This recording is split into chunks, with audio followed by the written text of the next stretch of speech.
Ustaz, bagaimana kalau saya setiap mau sholat harus mencuci babi lebih dahulu? Emosi kita yang tidak mengenal pesan ini datang dari mana, ini nomor siapa, adalah marah. Karena mungkin orang ini ingin menguji keilmuan kita. Mengapa dia mesti mencuci babi dulu sebelum sholat? Kamu siapa? Apa urusan kamu dengan binatang najis kotor ini? Mohon maaf Ustaz, saya bekerja di luar negeri, dan di negeri ini saya bekerja di tempat non muslim, dan sebelum sholat zuhur saya harus mencuci binatang najis yang tidak dibenarkan dalam Islam ini. Kenapa tidak pulang? Saya harus makan apa? Mereka pergi bekerja bukan untuk cari kaya, mereka bekerja untuk mencari makan sesuap nasi dan untuk menyambung hidup pendidikan anak-anak yang diharapkan akan dapat memperbaiki nasib di masa akan datang. Jawabannya sama seperti jawaban yang lain. Ambillah tanah, campur dengan air, basuh tanganmu yang bekas mencuci kotoran najis berat itu dengan 7 kali air suci bersih, salah satunya bercampur dengan air tanah. Nanti sholat asar bagaimana Ustaz? Ulang lagi sekali lagi. Mau sholat maghrib nanti cuci lagi. Kita sudah sampai pada level tidak lagi menangis meninggalkan anak, karena itu biasa. Tidak lagi menangis meninggalkan keluarga, karena itu biasa. Tapi menangis ketika membaca perih sakitnya hati saudara kita hanya untuk mencari kehidupan, menyambung nikmat hidup yang diberikan Allah Subhanahu wa Ta'ala. Di tempat lain, pesan pendek bertanya, bagaimana kami yang tidak pernah sholat Jumat? Padahal hadis Nabi jelas, man tarakal jumu'ata salasa marratin tahawunan. Siapa yang meninggalkan sholat Jumat 3 kali berturut-turut tahawunan, karena sepele, taballahu ala qalbi, Allah mengunci hatinya. Miskin bukan penderitaan, sakit bukan laknat. Yang paling mengerikan adalah buta, bukan pada mata. Khatamallahu ala qulubihim, hati terkunci. Wa ala sam'ihim, telinga tersumbat. Wa ala absarihim ghishawa, mata tertutup. Salah satu penyebab hati terkunci, telinga tersumbat, mata tertutup adalah meninggalkan sholat Jumat karena sengaja. Kenapa kamu berani meninggalkan sholat Jumat? Saya meninggalkan sholat Jumat karena atasan tidak mengizinkan Ustaz. Betapa di negeri mayoritas kita tidak prioritas. Maka nikmat besar yang perlu disyukuri adalah ketika masih bebas bekerja, mencari makan di negeri sendiri, gemah ripah loh janawi, tongkat dan batu jadi tanaman indah, makan terjaga, tapi ibadah juga terpelihara. Makan bisa tersambung, bahkan mungkin bukan sekedar makan, bisa membeli rumah, kendaraan, anak sekolah, bisa menabung haji dan umrah. Tapi sholat tetap tidak tinggal, dapat sholat berjamaah. Inilah nikmat besar yang tidak diperoleh oleh orang lain. Sukses selalu diukur sebagaimana banyaknya hartamu. Sukses selalu dijadikan standar barometernya setinggi apa kekuasaan. Tapi bahagia bukan di rumah yang besar, bahagia bukan di kendaraan yang mewah, bahagia terletak di lubuk hati yang dalam. Oleh sebab itu banyak orang sukses tapi tidak bahagia, karena standar sukses materi, sedangkan standar bahagia adalah hati. Ala fil jasadi mudghah, ketahuilah dalam badanmu itu ada segumpal. Idza salahat salahal jasadu kulluh. Kalau yang segumpal itu bahagia, wajahmu cerah, tatapan matamu tajam, telingamu terang benderang. Hati disebut dengan hati nurani, diambil dari kata nur, cahaya. Kita hari ini bisa melihat, membedakan mana hak, mana batil, mana betul, mana salah, mana hitam, mana putih, mana lurus, mana bengkok, bukan karena kecerdasan otak kita. Berapa banyak orang yang cerdas, IQ tinggi, level internasional, tapi tidak bisa membedakan mana hak, mana batil. Yang hari ini berada di dalam masjid, dia sedang berada dalam hak kebenaran. Yang di saat sama azan Jumat berkumandang, fas'au ila dzikrillah, bersegeralah mengingat Allah, tapi berada di luar rumah Allah, tidak ada uzur syar'i, alasan sedikit pun. Sehebat apapun dia, lulusan luar negeri, titel PhD, Doctor of Philosophy, tapi dia batil dalam pandangan Allah. Ketika kita tundukkan kemauan kita, kita ikutkan dengan kemauan Allah, saat itu kita disebut mendapatkan taufik. Taufik, bertemunya dua kehendak, berjumpanya dua keinginan. Maunya kita tidur di bawah selimut yang tebal dengan AC yang cukup untuk menenangkan badan, tapi kita lawan itu semua. Saat itu kita sedang mengalahkan keinginan kita. Kita ikutkan kehendak Allah, di sanalah akan datang pertolongan Allah. Tapi ada nikmat yang lebih hebat daripada sekedar bekerja tanpa ada larangan, mencari makan, ibadah tetap terjaga. Ada pekerjaan-pekerjaan, profesi yang ketika itu dia geluti bernilai jihad fisabilillah. Dulu orang berpendapat kami hanya pegawai biasa, yang dapat berjihad ini kiai, para habaib, tuan-tuan guru, mereka yang dipukul ombak di ampas gelombang membawa syariat Islam.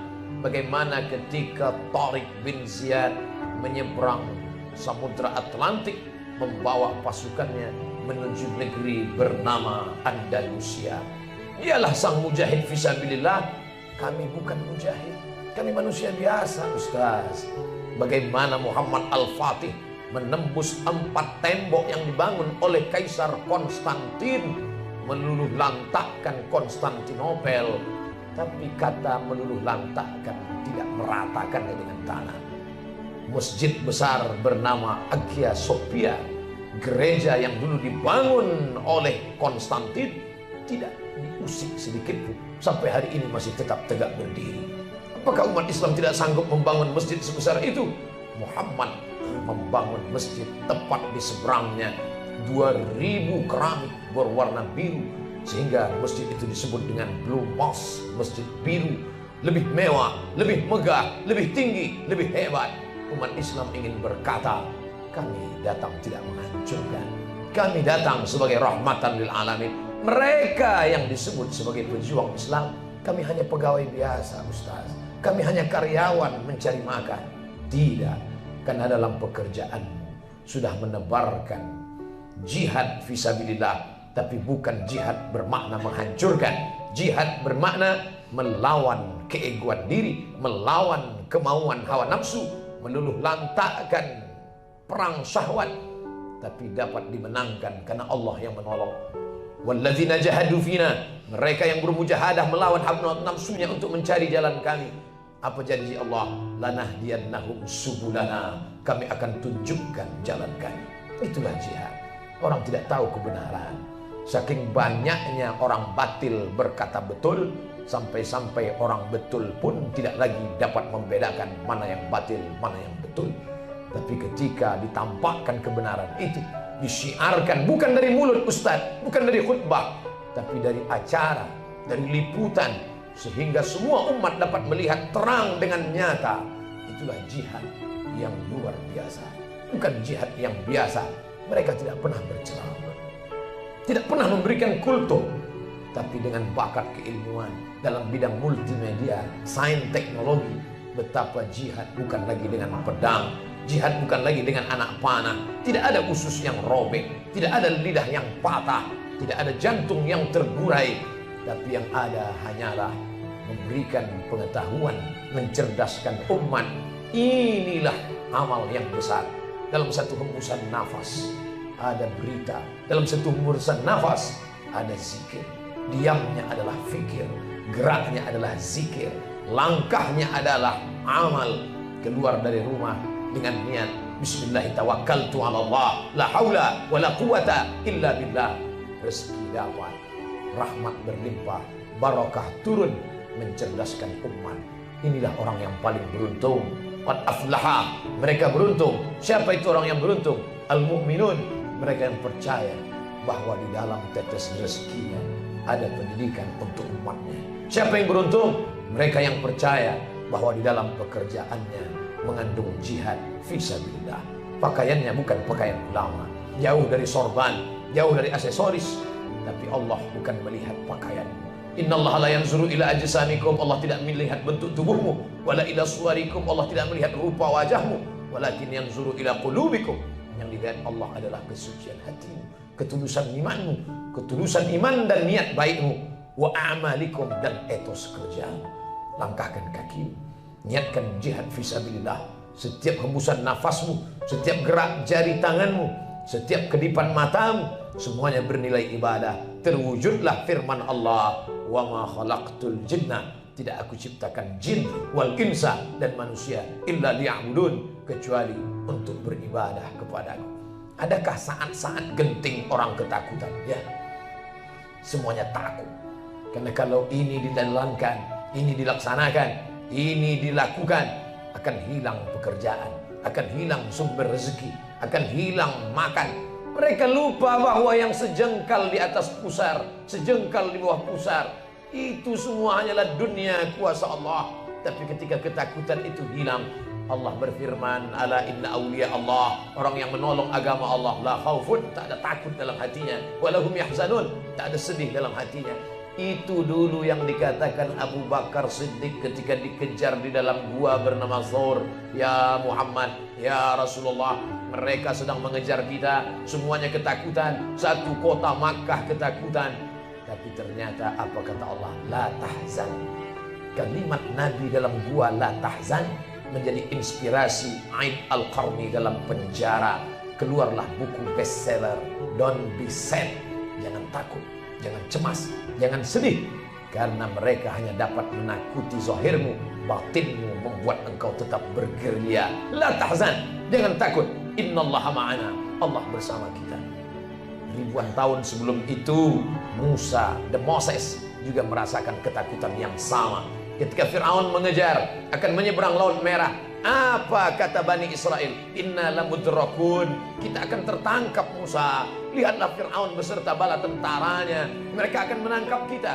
Apa kata Musa menjawab dengan lantang? Kalla, sekali-kali tidak. Inna ma'i rabbi sayahdin, bersamaku ada Tuhan yang tidak pernah mati, yang tidak pernah tidur, yang maha kuasa. Detak jantung Fir'aun itu ada dalam genggaman tangannya. Nafas Fir'aun itu ada dalam kuasanya. Satu kali hembusan teriakan malaikat, hancur lebur. Innama amruhu idza arada syai'an ayaqula lahu kun fayakun.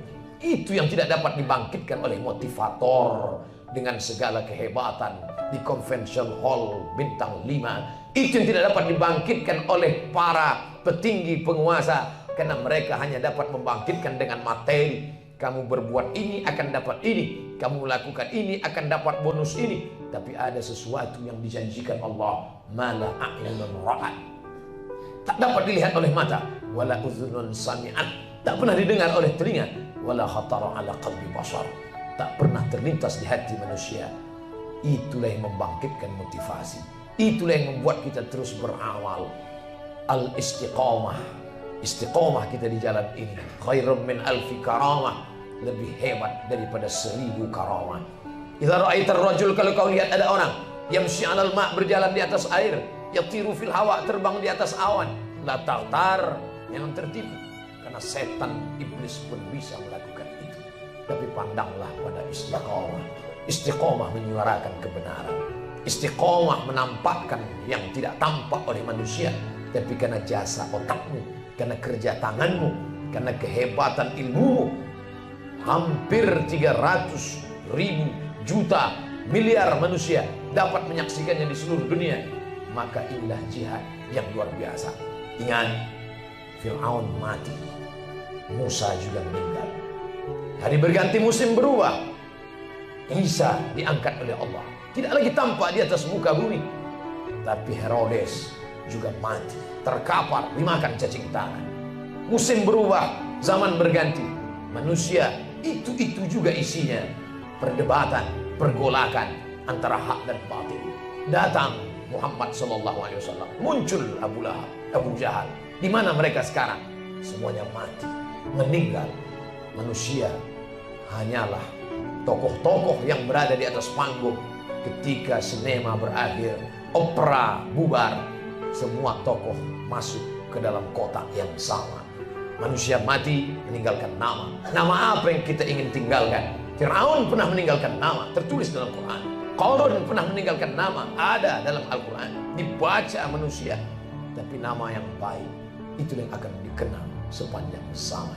Kita berbuat bukan karena ingin nama kita dikenal, tapi karena kita ingin memboking satu tempat yang kalau kita baik di sini, sedangkan rumput dituai tumbuh juga, padi belum tentu tumbuh. Konon lagilah rumput itu yang engkau tanam, takkan mungkin padi yang tumbuh. Tanamlah padi, mungkin akan tumbuh rumput, tapi lambat laun dia akan hilang. Tapi padi yang pernah ditanam, dituai, dimasak, melahirkan setetes dua tetes darah, akan menjadi energi positif di masa akan datang. Itulah yang akan menolong di hadapan Allah. Ismasyita, hidup sesuka hatimu. Kau mau hidup dengan cara Fir'aun, silakan. Mau hidup dengan cara Qarun, silakan. Mau hidup dengan cara Haman, silakan. Fa innaka mayyit. Tapi ingat, kau akan mati. Dan ketika mati, yang dibawa hanya iman dan amal saleh.